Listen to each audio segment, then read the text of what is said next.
So as I said, sometimes the action of one person affects a lot of people, and stealing can do that as well. So here is the man. Joshua had to find the man who had stolen things from Jericho. So next morning he gathered all the families together, so we've got a nice crowd scene. Now, these are just Lego people, etc. They're not the real Israelites, but you can just pretend, here's the crowd. And how are you going to find that one person amongst all these people in their camp? So they were all called forward one by one. So we had call forward, and we had him call forward, and we had this one call forward, and we had these people call forward. Who was it? Who was it that had stolen something from Jericho?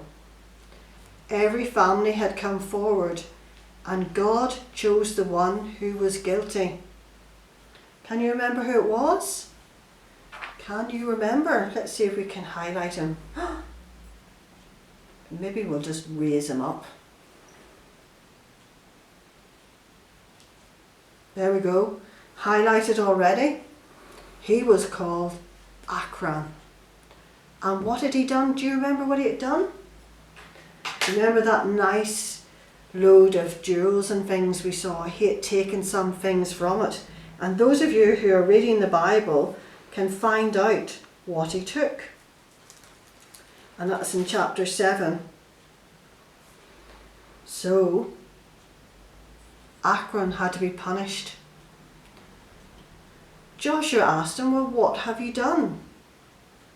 I know I've done wrong, said Achan. I saw some gold and some silver and some nice clothes, and I took them. They're hidden in my tent.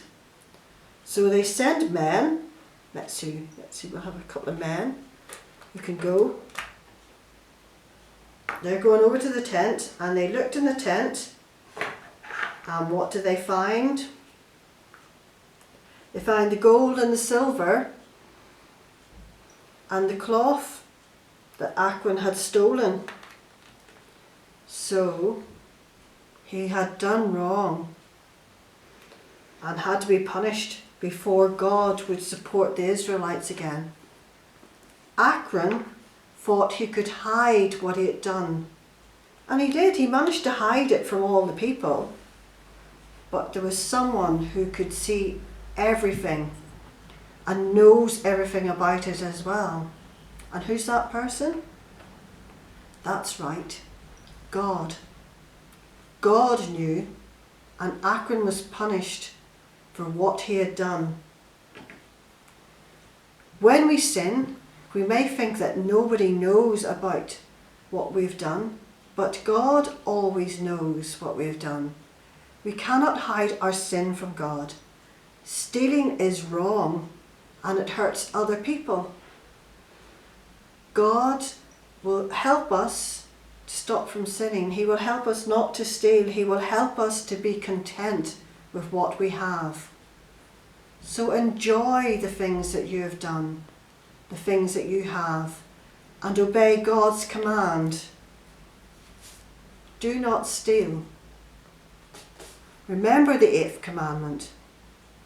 And remember that God is always there to help us. We just have to ask him. And now we're going to turn to God in prayer and pray. Dear God, thank you for everything that you've given us. Thank you for our families, for all the support they give us and for all the help they give us. Thank you for everything that we've received during this time, and help us to keep on going. Keep us well and look after us all.